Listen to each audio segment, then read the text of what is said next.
Olá, bom dia, tudo bem? Meu nome é Tatiane, sou nutricionista e mestre em nutrição e saúde e hoje nós vamos falar um pouco sobre mitos e verdades da nutrição. Eu acredito que todo mundo deve ter alguma dúvida em relação à alimentação, sobre o que comer, o que não comer, se isso pode ou não. Então hoje eu vou tentar abordar com vocês um pouco sobre essas verdades, né, sobre esses mitos. Se vocês tiverem dúvida também, vocês podem estar mandando no chat ao lado que eu vou estar tentando responder todo mundo. Então, uma das primeiras coisas que nós vamos abordar são sobre os alimentos milagrosos. Nós vemos que a todo instante nós temos certos tipos de alimentos que são considerados como vilão ou então como herói. Então, eu queria te falar que não existe isso, não existe aquele alimento que vai ser vilão. Se eu comer, por exemplo, se eu comer um doce, se eu comer uma carne assada, eu vou ter alguma doença, eu vou desenvolver uma doença cardiovascular, vou ter um câncer. Ou então, se eu, por exemplo, comer uma chia ou uma linhaça, se eu comer uma vez ou comer isso todo dia de manhã, eu vou ser curada de alguma doença. E não é desse jeito, né? Então, nenhum alimento ele tem um superpoder, né? Como as pessoas podem vir disseminando, né? Por exemplo, eles sempre falam 6 alimentos que emagrecem, né? O gengibre acelera o metabolismo, os ovos controlam a saciedade, né, e a ansiedade, o brócolis, poderoso antioxidante, o chá verde que vai acelerar o metabolismo, né, reduzir a absorção do açúcar, a pera com fibras milagrosas, né, a banana acelera o metabolismo e faz bem ao coração. Então, esse é um exemplo que eu trouxe para vocês, que eles falam de alimentos que têm superpoderes. Se for considerar isso, todo alimento tem um superpoder. Até o chocolate tem um superpoder, que a gente fala que é um alimento vilão, né?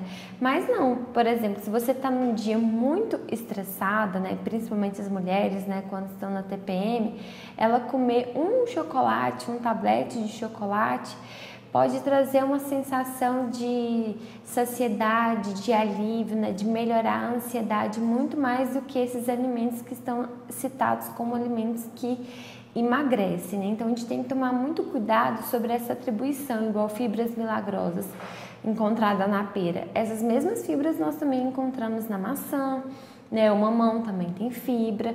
Todos os tipos de fruta, né, principalmente aqueles que podem ser consumidos com casca, tem uma quantidade de fibras bastante interessante. Não que esses alimentos eles não façam bem à saúde, claro que eles fazem, mas a gente não pode atribuir essas características específicas para um alimento, porque a nossa alimentação, por exemplo, não é basicamente só de brócolis.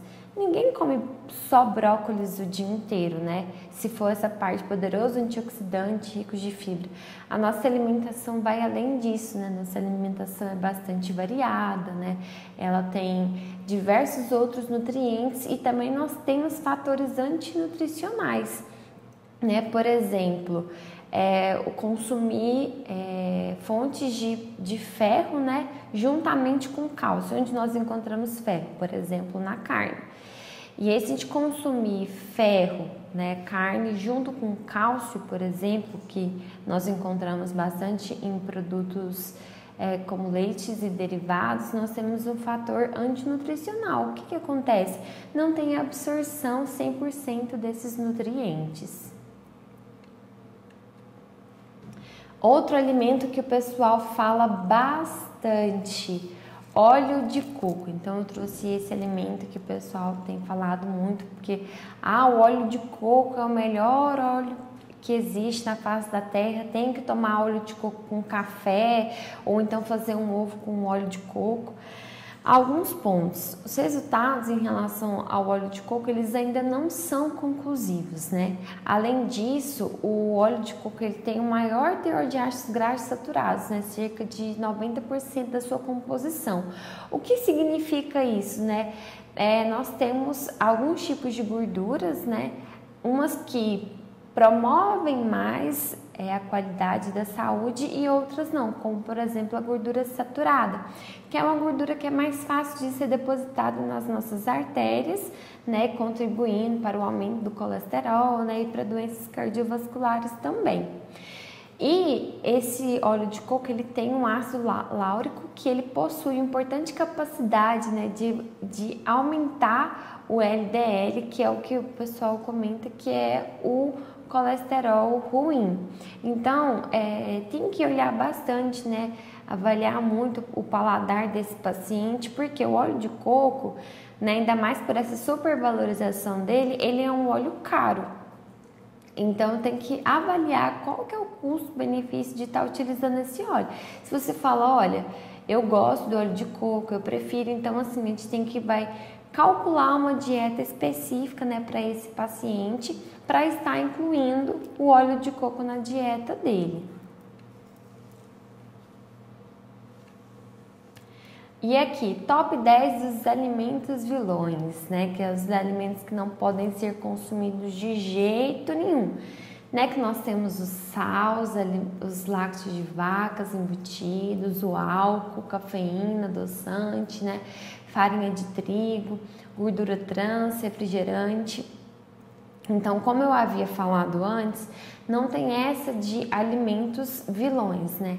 O sal realmente ele é um dos minerais, né, na verdade o sódio, que o brasileiro mais consome. A nossa necessidade de sódio por dia é cerca de 5 a 6 gramas. O brasileiro consome cerca de 12 gramas, então assim, está muito acima da recomendação. Então, ele também está associado, né, com o aumento das doenças cardiovasculares. Então, o que é interessante?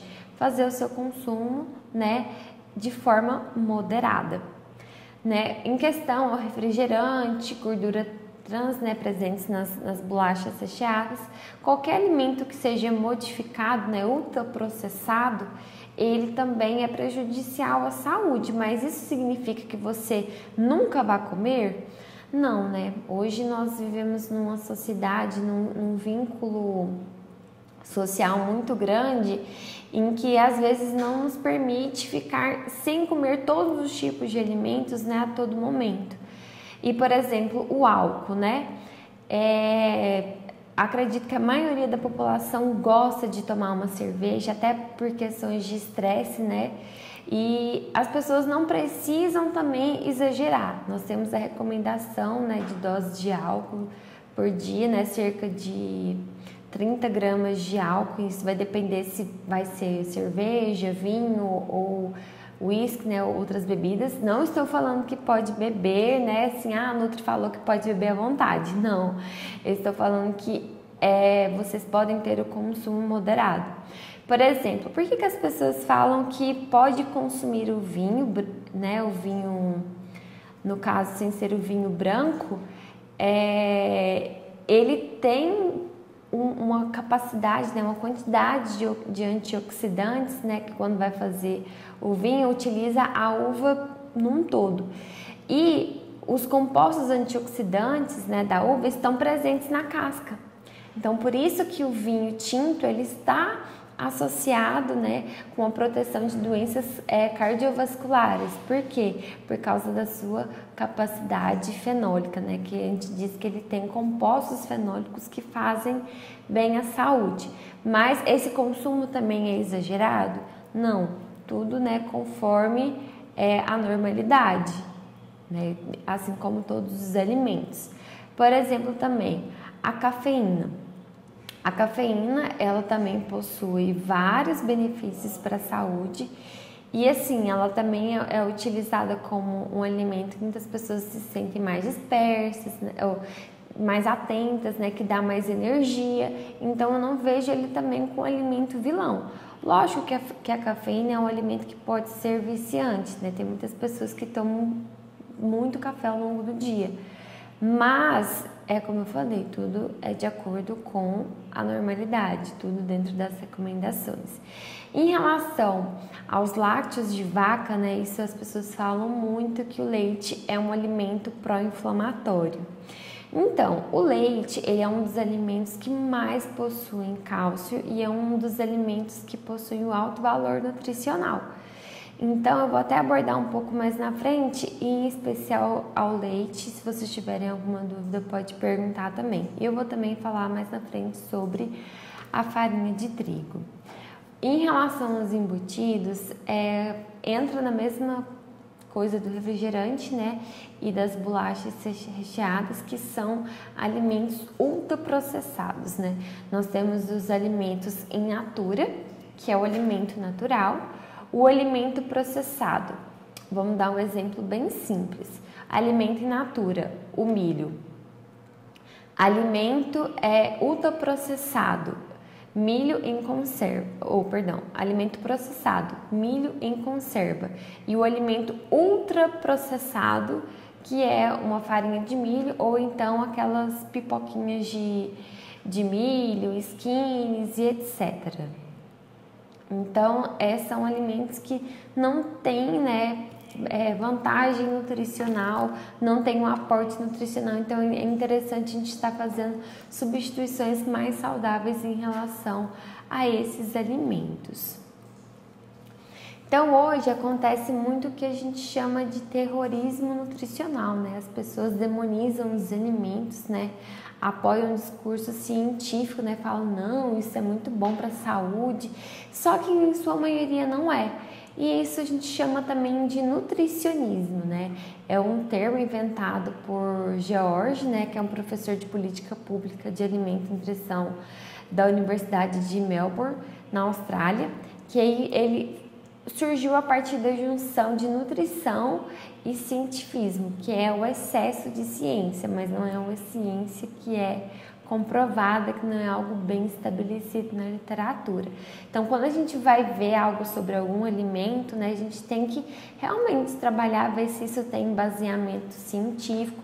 Não tem como a gente ficar trabalhando com nutrição só com achismos. Ah, eu acho que isso é bom, eu acho que pode fazer bem, né? Nós temos que trabalhar com mais precisão, né? Até para melhorar a qualidade de vida dos nossos pacientes. E isso é tão interessante, né, que isso até influencia, por exemplo, no tratamento do câncer, né? As pessoas vêm falar que dietas restritivas, né, dieta cetogênica, Dukan e alimentos milagrosos durante o tratamento do câncer. Então, se você tiver nessa condição, né, estiver passando por algum tipo de doença, as pessoas falam, toma isso que vai melhorar, então você não sabe, né? Não tem comprovação científica de que realmente isso pode melhorar e às vezes pode até agravar, né, o estado de saúde. Eu já atendi um paciente, né, com um caso de câncer, né? Ele estava com câncer de boca e a gente estava fazendo a coleta de saliva para nossa pesquisa.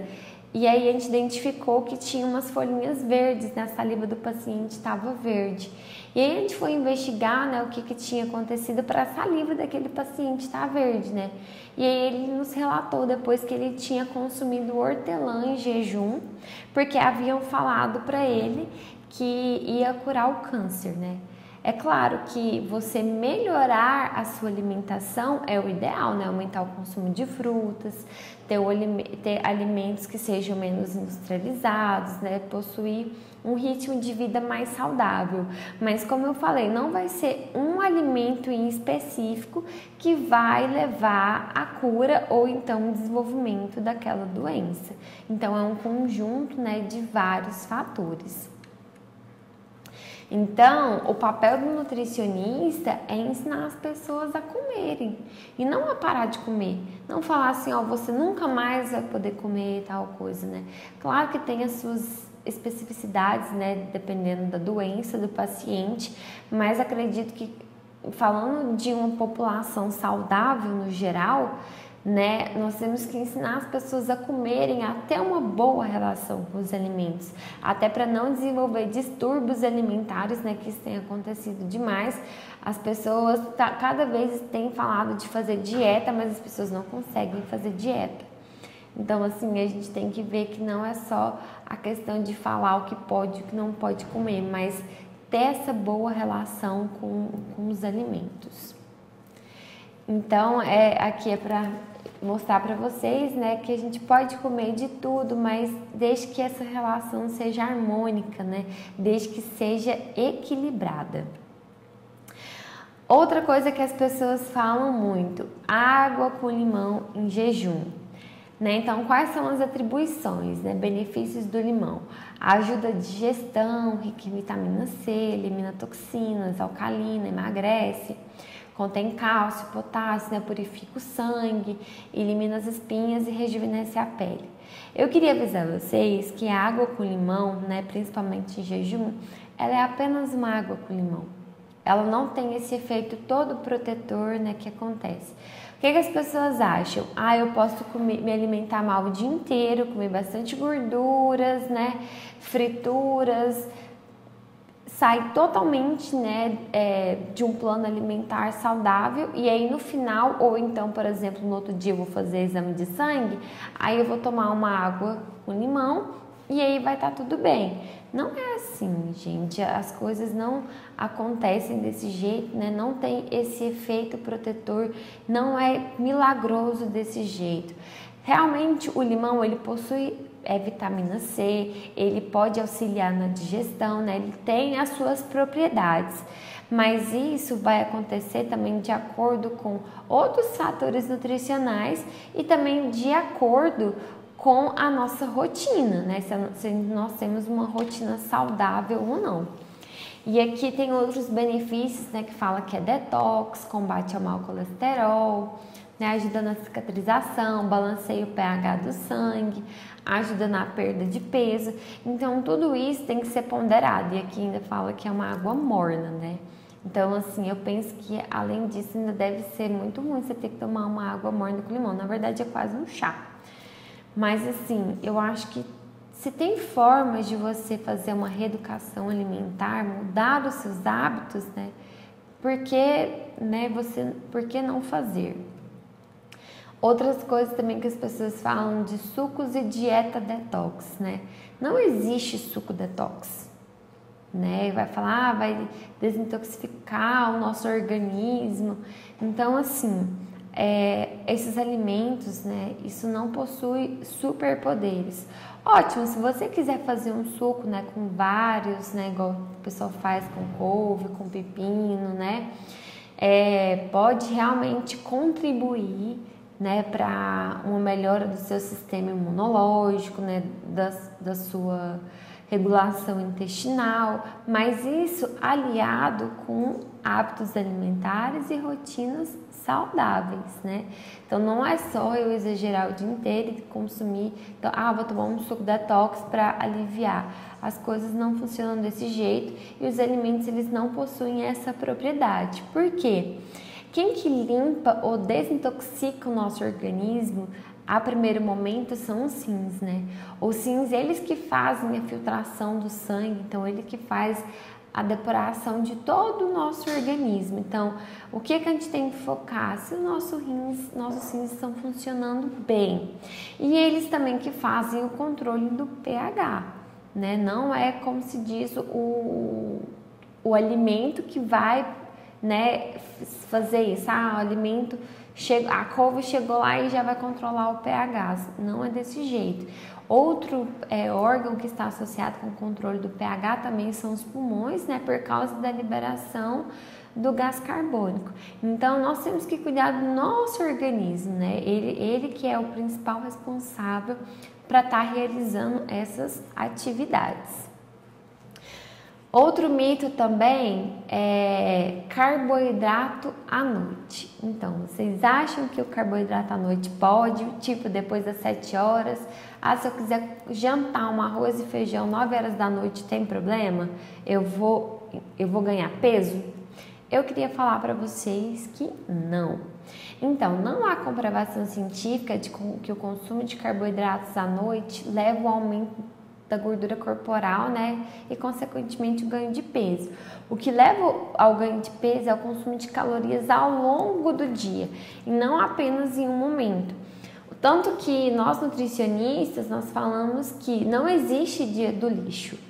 Até porque não há, né, nós não consideramos nenhum alimento como lixo, nenhum alimento mesmo, porque todo alimento ele pode contribuir de forma saudável para a sua alimentação. Saudável que a gente fala não é questão às vezes de nutricional, mas a alimentação ela vai além de nutrir, né? Ela promove um bem-estar físico, emocional, né? Às vezes, por exemplo, você gosta de comer chocolate, ou então, nossa, eu vou ir para o aniversário hoje, vai ter uma pizza, e eu queria tanto comer uma pizza. Não tem problema, né? A questão é, claro, você não vai comer 10 pedaços de pizza, né? Mas assim, tudo conforme a sua moderação. Por que não comer 2 pedaços, né? Que é algo que vai já te promover uma saciedade. Então, o carboidrato, coitado, ele é um nutriente totalmente injustiçado. Porque hoje tem muitas dietas, né? O pessoal fala de dieta low carb, dieta cetogênica. E aí, vamos tirar o carboidrato da dieta. Por que as pessoas falam isso? Realmente, o carboidrato é o nutriente que mais promove energia para o nosso organismo. Então, a maioria dos alimentos, né, que são ricos em carboidratos tem a questão calórica, um aporte calórico maior. Então, quando a pessoa tira o carboidrato, ela fala, eu emagreci porque eu tirei o carboidrato. Mas não é isso, tá errado. O que acontece? A diminuição de carboidrato vai promover um balanço energético negativo. O que é isso? Você vai tirar o carboidrato, você vai diminuir o seu consumo de calorias. Então, o que promove o emagrecimento é a redução de calorias da sua alimentação e não retirar o carboidrato da sua dieta. Até porque ele é o principal, né, nutriente que está associado a mandar energia para o nosso cérebro. Então, isso é muito importante. Tem uma pessoa que perguntou, mas se eu consumir todos os dias carboidrato à noite, também não tem problema. Você pode, por exemplo, jantar o seu arroz e o seu feijão todos os dias à noite, né, que é o típico do prato brasileiro, que tem vários aminoácidos importantíssimos, né, para nossa alimentação, né, para o nosso organismo.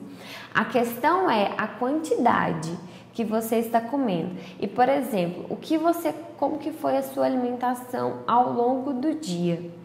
Né? Se você, por exemplo, teve uma boa alimentação ao longo do dia, né? Fez seu café da manhã, comeu uma fruta entre o café da manhã e o almoço, né? Fez o lanche da tarde, você vai chegar à noite, pode fazer a sua janta normal. Até porque arroz, feijão, né? Você jantar é uma alimentação muito rica em nutrientes. Então, o que acontece? É a quantidade que você vai consumir ao longo do dia. Não só você consumir à noite, tá? Outra pessoa perguntou ali em relação à água. Gente, a água é importantíssimo para o nosso organismo. Vamos pensar, por exemplo, eu estava falando da questão dos rins, né? Que é onde faz a nossa desintoxicação, que faz a limpa, né? Se você toma bastante água, né? Que cor que fica o seu xixi? Ele fica bem clarinho, né? Bem clarinho. E quando você não toma muita água, fica aquele xixi bem concentrado, né? E aí você vai poucas vezes no banheiro, então é até um pouco mais difícil de você estar indo no banheiro. Então, quando você toma bastante água, você dá oportunidade para o seu organismo estar trabalhando melhor. Eu acredito que assim, a água sim, ela pode ser, não é nem falar que a água é detox, mas a água realmente limpa o nosso organismo. Por isso que a gente fala, né, que temos que beber bastante água ao longo do dia, porque ela realmente é responsável por tirar as toxinas do nosso organismo. Não só através da urina, né, mas também através do suor, principalmente quando a gente vai para atividade física. Então aqui as pessoas, né, falam dieta com carboidrato e dieta sem carboidrato. Então realmente as pessoas ficam desse jeito, né? Quando fica, por exemplo, sem comer, a pessoa fica estressada. Eu não sei vocês, mas se eu ficar sem comer, eu fico muito irritada. Então, a dieta sem carboidrato, ela pode promover uma hipoglicemia, né? E aí ela diminui o cortisol. Então, o cortisol, ele está associado com a conversão das proteínas em glicogênio. Então, por exemplo, eu vou fazer uma dieta sem carboidrato porque eu quero ganhar massa muscular, mas isso não vai acontecer, né? Você vai ter a promoção de maior perda de massa muscular, vai ter uma baixa da imunidade, baixa concentração mental, né? Vai estar mais disposto a ter fadiga. Então, assim, eu vejo mais malefícios em uma dieta sem carboidrato do que uma dieta com muito pouco carboidrato, né? Lógico que cada caso a gente tem que avaliar, mas assim, dieta sempre tem que ter uma quantidade de carboidrato. Então aqui eu trouxe até um estudo para vocês, né, da Sociedade de Cardiologia Europeia, que eles acompanharam, né, 25 mil americanos, né, em 6 anos. E aí eles acompanharam, né, as pessoas que falaram que faziam alimentação normal e aquelas que faziam low carb. Então eles observaram, né, que eles tiveram dessas pessoas 32% aumento de risco de morte prematura, 50% das pessoas associadas a doenças cardíacas e 35% câncer.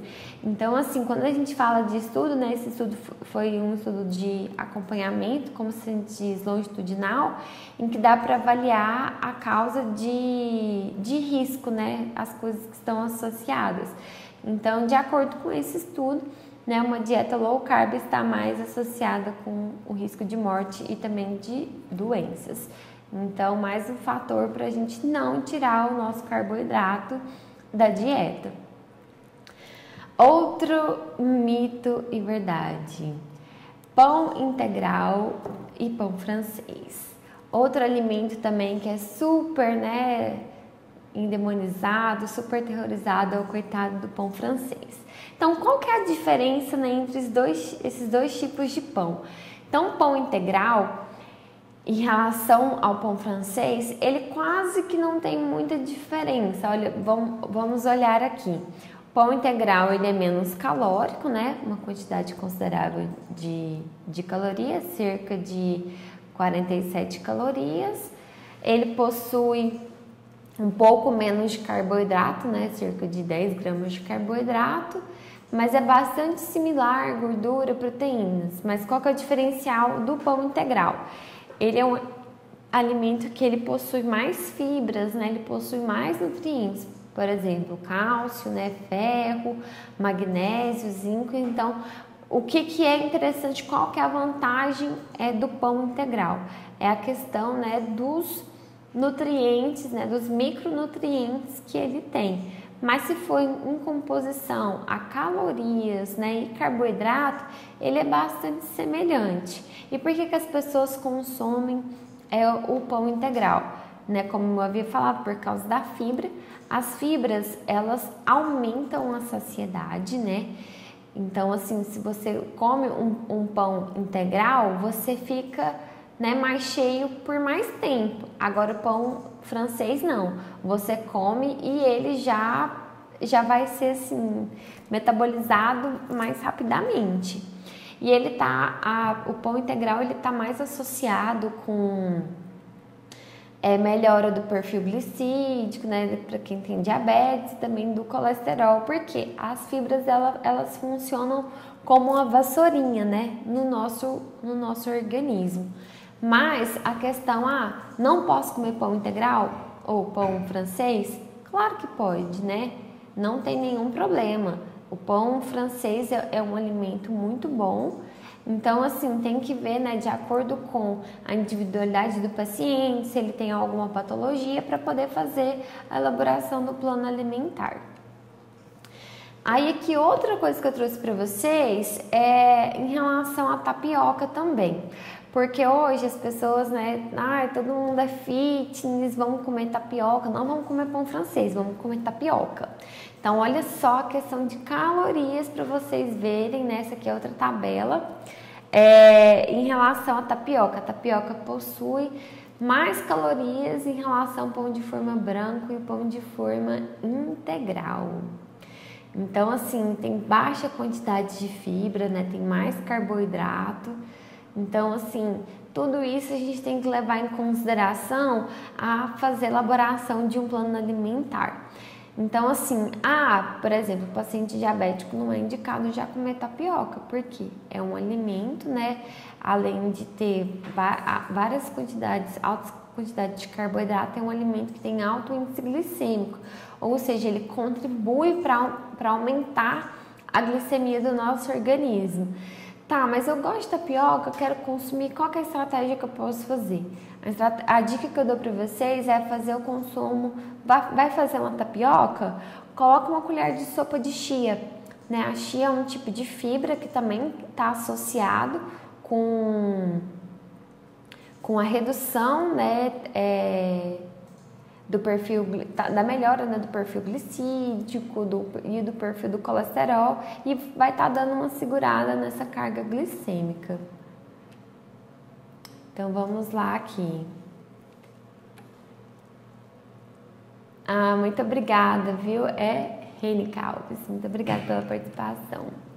Então aqui, diga não ao terrorismo nutricional, né? Então, coitado do nosso pão francês, né?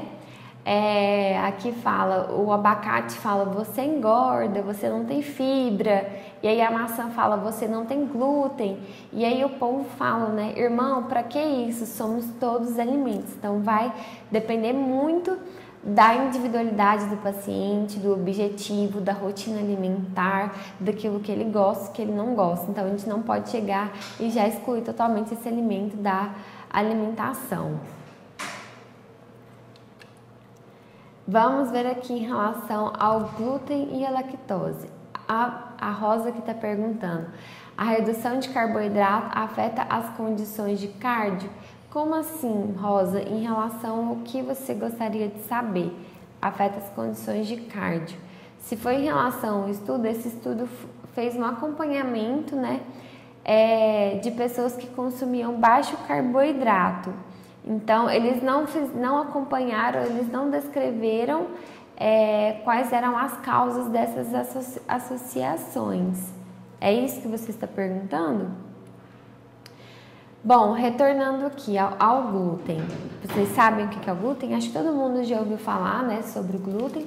É uma proteína presente no trigo, né, na cevada, centeio, na aveia, malte, e em derivados como farinha, farelos e germes. Então, o glúten, ele, né, tá presente basicamente em massas. E aí o glúten, como que acontece? Ele é formado quando se adiciona a água, a farinha, né? E nós vamos ter a formação de dois componentes, que é a gliadina e a glutenina. Então, o glúten, ele vai conferir elasticidade, plasticidade, adesividade, permitindo o crescimento do pão, sua maciez e boa textura. No caso, os alimentos com glúten são farinhas, né? Vindo do milho, mandioca, alimentos sem glúten, farinha, né, derivados de milho, mandioca, batata, arroz e soja. Então, hoje nós temos, né, uma rotulagem, né, de alimentos, né, que de acordo com a Lei 8.543, existe a obrigatoriedade de informar no rótulo a presença de glúten nos alimentos. Por que a gente fala tanto, né, de alimentos? Eu estou fazendo uma dieta sem glúten, eu estou comendo alimentos sem glúten.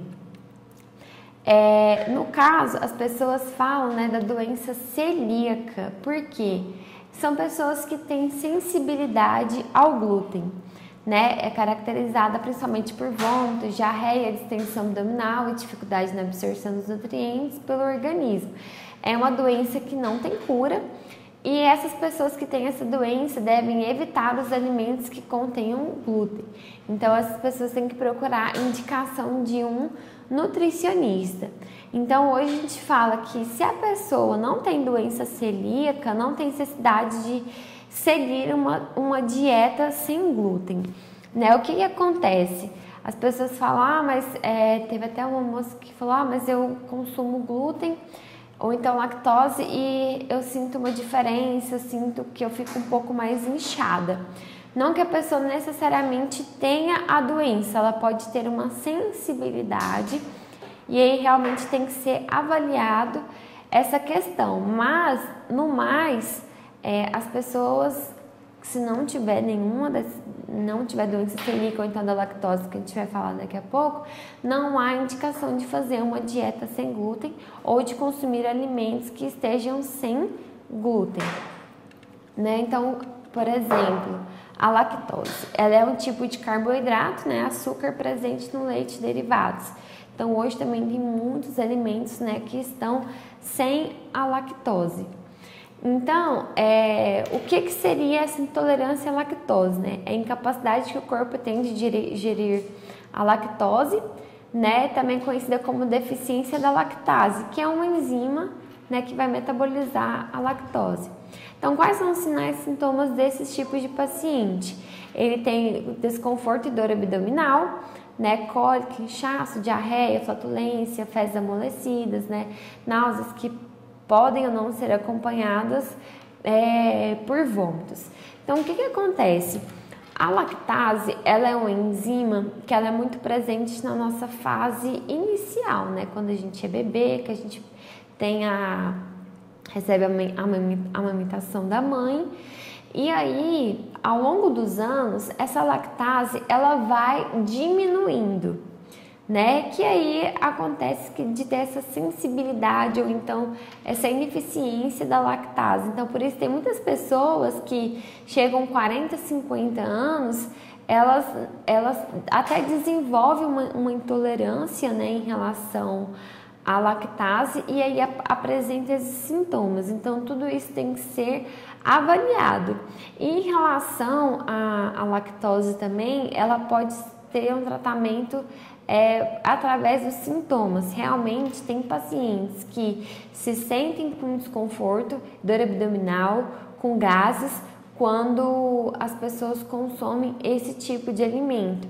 Então, se você se sente melhor retirando, que você não fica né, com a barriga grande, inchada, para não causar aquela situação desconfortável, fale isso para o seu nutricionista, que ele vai avaliar, né, como que vocês podem melhorar a questão, né, até do consumo de leites derivados, o que pode ser feito, né, até para você não perder fontes desses nutrientes que são tão importantes.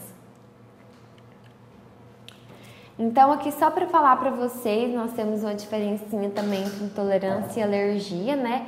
A intolerância é a ineficiência da lactase, né? Ou então a sensibilidade. E a alergia é a mesma coisa de você ter alergia. Quando chega a lactose no nosso organismo, acontece um processo inflamatório, né? O nosso organismo, ele entende aquilo como, por exemplo, como um invasor e ele vai tentar eliminar aquele invasor que causa a reação alérgica.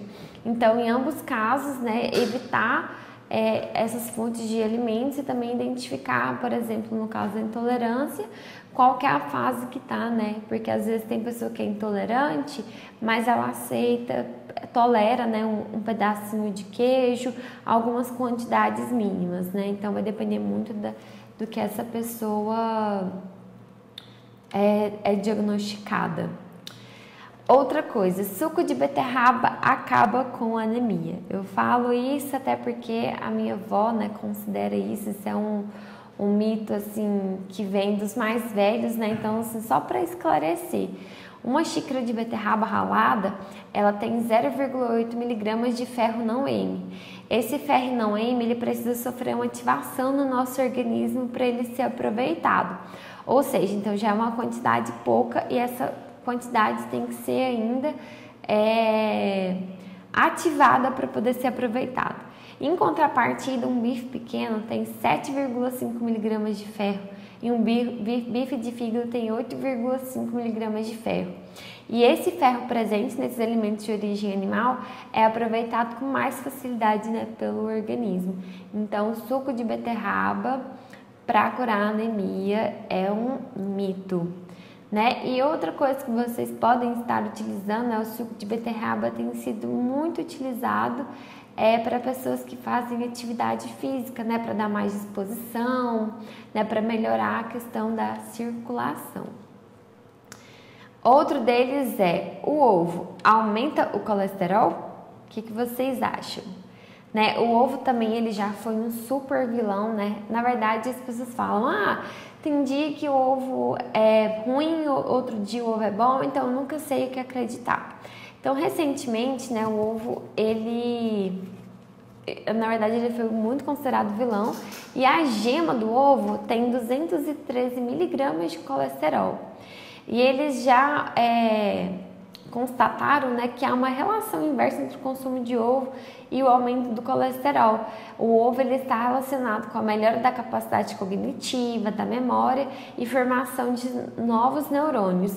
E além disso, as pessoas falavam, o ovo causa doenças cardiovasculares, né? O que está associado às doenças cardiovasculares é mais a complicações hereditárias, né? Problemas já vindo da família e maus hábitos alimentares, como ingerir gorduras saturadas, né? Principalmente as trans, presentes, por exemplo, na margarina, né? Do que com os níveis de colesterol dos ovos. Então, a gente tem que tomar cuidado. O ovo, ele é um alimento de alta qualidade, né, de alto valor biológico, é um alimento considerado completo também, e não há por que você excluir ele da sua alimentação, sendo que ele é um alimento muito bom. Manga com leite. Esse também minha avó falava demais, né? A questão da manga do leite, ela é histórica, né? Na época da escravidão, os senhores de engenho, eles se preocupavam em diminuir o consumo de leite, né, por parte dos escravos. Então, quanto menor o consumo, maior a sobra para comercialização. Então, os conhecedores da grande quantidade de manga que os escravos consumiam, né, devido à fartura da fruta, então eles diziam que comer manga e tomar leite poderia causar a morte. Então, essa foi uma forma deles tentarem reduzir o consumo de leite pelos escravos e assim acabarem ganhando muito mais. Em relação a este também, líquido durante as refeições engorda? Então, em relação aos líquidos, né, é bem complicado, porque ingerir líquidos, principalmente acima de 200 ml durante as refeições, vai atrapalhar o processo de absorção dos nutrientes, porque vai formar uma pasta, né, no nosso organismo, não vai ter aquela massinha, né, de comida concisa. E aí vai contribuir para diluir o suco gástrico, né? E consequentemente vai diminuir a sua atividade, né? O suco gástrico não vai conseguir realizar a sua função, né? E aí vai dar uma falsa saciedade. Por exemplo, quando até as pessoas falam de tomar shake em vez de fazer alimentação. Quando o alimento ele está líquido, ele é mais fácil de ser digerido, ele é mais fácil de ser metabolizado, né? Porque é um líquido. Agora, quando você consome o alimento, né, mais maciço, o nosso organismo demora mais tempo, né, para poder fazer a quebra daqueles nutrientes. Então, e quando você come, né, tomando alguma coisa, principalmente altas quantidades, você está enganando o seu organismo, né, que é essa falsa saciedade. E outra coisa muito importante, né, que eu percebo isso até no consultório, é que as pessoas que geralmente tomam água durante as refeições são aquelas pessoas que bebem bebem pouca água ao longo do dia. E aí vai chegar para almoçar ou para jantar e a pessoa está com sede, então ela tem necessidade de estar tomando algo porque necessariamente ela está com sede. Claro que tem as suas exceções, né? Tem pessoas que já estão acostumadas a consumir bebendo algum tipo de líquido, mas revela muito sobre o estado de hidratação que a pessoa está ao longo do dia. Principalmente quem trabalha, né, a manhã inteira e não tem tempo para beber água. E aí o tempo que tem para beber a água é na hora do almoço, né, que é na hora do intervalo. Então, pessoas, levem suas garrafinhas de água, deixem do lado da mesa. E outra coisa, priorizem a sua saúde, né? Vamos tomar água, né? Eu sei que a gente trabalha muito, mas vamos ser trabalhadores, né, hidratados. Então, bebam água. Outra coisa é sobre a manteiga e a margarina, né? Então, a manteiga e a margarina, se você me perguntar, Nutri, qual que seria melhor entre os dois? Né? Então, seria a manteiga. Por quê? A margarina, ela passa pelo processo de hidrogenação, né? Então, transforma a gordura insaturada em gordura do tipo trans, que é uma gordura, né, que possui muitos malefícios para o nosso organismo. Então, é preferível consumir a manteiga, né, em pouca quantidade do que comer a margarina, que é de origem vegetal e rica em gordura trans. Ou seja, as duas são fontes de gordura, mas mesmo assim tem como a gente melhorar, né, essa questão do consumo, de que tipo de gordura que a gente está consumindo. Doutora, não tomo durante a refeição, mas tomo um ao longo do dia. Tenho a impressão que sinto mais fome durante o dia. Você fala em beber água, porque como que é a sua alimentação ao longo do dia? Você realiza várias refeições, são poucas refeições, tudo isso a gente tem que ser levado em consideração a como que é a sua alimentação ao longo do dia. Em relação aos tipos de óleo, né? Então, hoje as pessoas falam, qual que é o melhor tipo de óleo, né? O que eu devo consumir? Então, em relação aos óleos que as pessoas mais veem, né, que mais utilizam, nós temos o de canola, girassol, milho e soja. Se a gente for observar, igual tá nessa tabela aí, qual que é o melhor tipo de óleo, né? Por exemplo, que tem ácidos graxos monoinsaturados, que são gorduras boas, né? Ácidos graxos poliinsaturados, né? Que nós temos o ômega 3 e o ômega 6, né? Então, o canola, ele também é um óleo muito interessante. Só que, o que entra em contrapartida, né? O custo-benefício. Né? O óleo de canola é um óleo muito mais caro em relação ao óleo de soja. E qualquer tipo de óleo, ele tem que ter o seu consumo adequado, não pode ser exagerado. Qual que é a recomendação de óleo que a gente tem que ter? Geralmente te orienta a cada 4 pessoas na casa, nós recomendamos 1 litro de óleo por mês. Então, assim, se a pessoa consome, eu consumo 4 litros de óleo por mês, lá em casa gasta 4 litros de óleo por mês. E quantas pessoas são? Nós somos 4, então tá sendo basicamente 1 litro de óleo para cada pessoa. Então, deve haver a conscientização, né, de que o consumo de óleo também deve ser regulado. E como eu havia falado, para reforçar em relação ao tipo de óleo, nós temos que ver o custo-benefício, né? Então, a pessoa está perguntando, gosto de banha de porco, é melhor ou pior? Isso dá uma briga muito tremenda, porque tem muito médico que indica consumir a banha de porco. Mas vocês lembram que eu tinha falado sobre a gordura, que a gordura vegetal é melhor do que a gordura animal? Né? Então, o que acontece? A banha de porco, ela é uma gordura mais fácil de ser oxidada no nosso organismo. Ou seja, ela gruda mais fácil, né, nas nossas artérias. Então, doutora, mas às vezes eu gosto de colocar um pouquinho no feijão, às vezes no final de semana, tem problema? Né? Aí tem que ser avaliado, né, se não tem nenhum tipo de doença, né? Eu sei que isso está muito relacionado também à questão de costume, à questão de familiarização, né, de você estar num almoço em família. Isso é questão de região também, das pessoas gostarem de ser de cultura.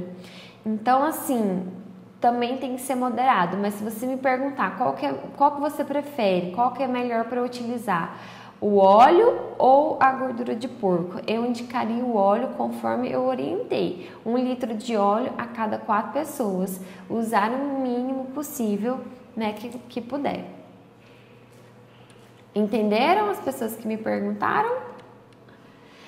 Tá, outra coisa, água com berinjela. né? As pessoas falam, eu vou tomar água com berinjela para diminuir o colesterol. Então, assim, a berinjela não deve ser recomendada como opção terapêutica, né? Substitutiva a medicamentos ou então na dieta. Ela deve ser incluída em uma alimentação adequada e saudável, né? Como parte das preparações culinárias, em função da sua boa qualidade nutricional. E é o que eu havia falado, não tem atribuição a superpoderes, né? Então, assim, você pode incluir ela na sua alimentação. Eu gosto de água com berinjela. Ou então a pessoa tem dificuldade, né, de tomar água. Eu prefiro tomar água com berinjela, ou então água com limão, ou água com laranja, né, que são as águas saborizadas, né, que nós falamos. Se você tem mais facilidade de tomar água desse jeito, ótimo, não vejo por que não tomar. Mas, assim, não atribuir efeitos super protetores em relação à água com berinjela. E aqui também, outra coisa que as pessoas ficam muito com dúvida, né, é o exercício em jejum, né? Então, eu até havia falado, né, sobre dietas da moda na última aula, e aí aqui eu trouxe até um estudo, né, para quem gosta, né, se tiver alguém que gosta de ler estudos, né, eles fizeram uma avaliação com o HIIT. O que é um HIIT?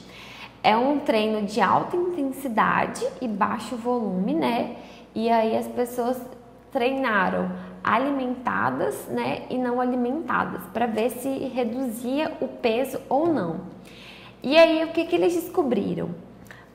Tanto o jejum quanto a pessoa que se alimenta antes desse HIIT, né, tiveram perda de massa magra, né? Então, assim, não teve diferença em não comer e comer, mas, né, deixa eu continuar. Esse outro estudo também avaliou, né, a pessoa alimentada, não alimentada durante o exercício aeróbico, também não teve diferença significativa entre os grupos, ambos tiveram perda de peso. Mas o que acontece? Por que a gente fala para as pessoas não fazerem exercício em jejum? Esse outro estudo aqui, ele é mais antigo, mas ele é bem interessante, que aí eles avaliaram pessoas que comeram, né, por exemplo, proteína, uma fonte de proteína e carboidrato, e eles observaram que as pessoas que alimentaram antes da atividade física, elas tiveram o consumo excessivo de oxigênio pós-exercício maior. O que é isso, Nutri? As pessoas que se alimentaram antes do exercício físico tiveram um gasto calórico ao longo do dia, né, pós o exercício, maior em relação àqueles que não se alimentaram. Então, qual que é o interessante? Eu comer ou não comer antes do exercício, né? Então, o interessante é eu me alimentar. Então, assim, quais são as considerações, né?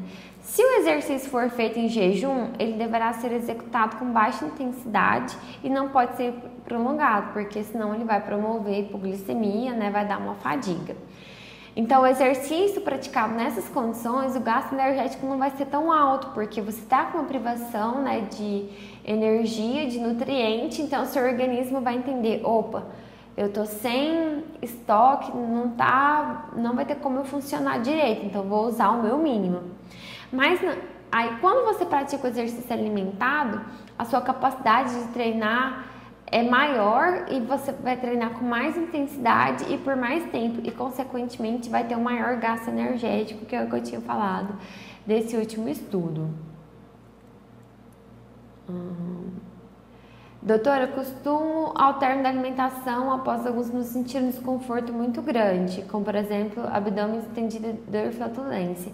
Mas todos os tipos de alimentação, qual que é essa alimentação? A gente tem que investigar se tem algum alimento que pode estar causando isso, o que pode estar associado. Tem que fazer uma investigação certinha sobre isso. Então, hoje nós temos tantas informações, né, que a gente acaba ficando perdido do que a gente deve seguir e o que a gente não deve seguir. Então, qual que é a minha dica para vocês? Trabalhar tudo com reeducação alimentar, que vai ter mudança de estilo de vida, boa relação com todos os alimentos, criação, né, de hábitos saudáveis, né? E também a reeducação alimentar, ela vai promover a manutenção de peso sustentável e saudável, né? Então, assim, promover qualidade de vida e é promover saúde. Aí aqui só um parênteses para vocês que eu gostaria de falar de tratamentos estéticos, né? Não sei se isso pode ser considerado um mito, mas principalmente as mulheres, tomem muito cuidado, né, com clínicas, né, estéticas, porque vai diminuir a circunferência da cintura, né, vai diminuir, né, prometem várias coisas. Aí tem alguns métodos de quebra de gordura, de queima de gordura. Então, assim, eu fico um pouco preocupada, porque se isso realmente acontecesse, as pessoas estariam rachando de ganhar dinheiro, eu tinha descoberto, né, a melhor coisa do ano.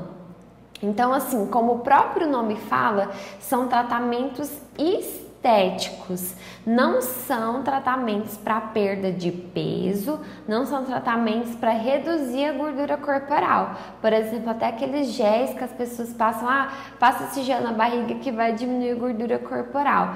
Gente, a gordura corporal, ela é uma célula, né? Então, assim, tomem cuidado, né? Não estou falando, todo mundo pode fazer tratamento estético, né? Mas, assim, tomem cuidado com o tipo de tratamento que vocês forem fazer e não associem esses tratamentos com situações milagrosas. Não é você comer o que quiser, né? Ter uma dieta super desregulada e fazer o tratamento estético que achar que tá tudo bem, que vai melhorar, que as coisas não são desse jeito, né? Então, como o próprio nome fala, o tratamento é para estética, não para redução de peso corporal, né? Não para outros fins em relação à saúde de vida. Aqui eu deixei para vocês também esse livrinho do Ministério da Saúde, ele é bem recente, ele é de 2016, né? Desmistificando dúvidas sobre alimentação e nutrição. É um material do Ministério da Saúde, ele é bem didático, vocês podem estar aproveitando para quem lê, quem quiser ler, né, é de fácil acesso, tem na internet, é só você colocar esse nome, Desmistificando Dúvidas sobre Alimentação e Nutrição, ele está em PDF, então podem ler bastante. E aí tem esses outros, né, na cozinha com frutas, legumes e verduras, né, e outras coisas de metodologia de trabalho em grupo, né, em relação à nutrição, que vocês podem estar aproveitando também, podem estar melhorando o conhecimento de vocês, né. A nutrição é uma ciência muito grande, é uma ciência muito vasta, muito enriquecedora, e realmente tem pessoas que não promovem, né, não compartilham informações corretas. Então, tomem muito cuidado com o que vocês escutam, né? Por mais que, às vezes, me desculpem, né? A gente sabe que tem profissionais, por mais que tenham nutricionistas boas, nós também temos profissionais que não seguem a ética, né? Não seguem o que é preconizado pelo nosso Conselho Regional de Nutricionista. Então, assim, tentem se informar de fontes seguras, né? E se vocês tiverem uma dúvida, aqui no portal do Telesaúde a gente também faz teleconsultorias para a gente tentar ajudar vocês a entenderem melhor e estar procurando, né, profissionais que possam ajudar vocês de verdade. Então é isso, muito obrigada, pessoal, tenham um bom dia para vocês.